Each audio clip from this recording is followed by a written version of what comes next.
कुछ दिन पहले राजस्थान के दौसा में एक 16 साल का लड़का स्कूल में दाखिल होते ही अचानक जमीन पर गिर जाता है। स्कूल के स्टाफ लड़के को उठाते हैं लेकिन लड़का नहीं उठता है।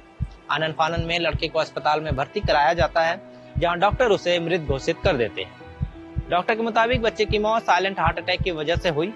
ऐसे में लोगों के मन में ये सवाल पैदा हो रहा है कि ये silent heart attack normal heart attack से कैसे अलग है।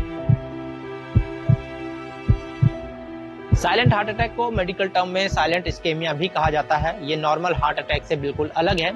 हार्ट अटैक में हमेशा सीने में दर्द, सांस लेने में परेशानी और ठंडे पसीने आने की समस्या होती है, लेकिन साइलेंट हार्ट अटैक में आपको किसी तरह की कोई शुरुआती दिक्कतें का सामना नहीं करना पड़ता है। साइलेंट हार्ट अटैक अक्सर तब होता है जब कोरोनरी आर्टरी में प्लाक के जमने से खून का बहाव रुक जाता है।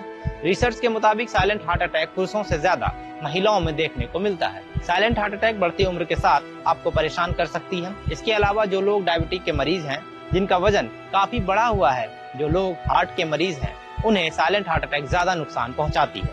इसके अलावा जो लोग जंक फूड और तंबाकू का ज्यादा सेवन करते हैं, उन्हें भी साइलेंट हार्ट अटैक का खतरा ज्यादा रहता है।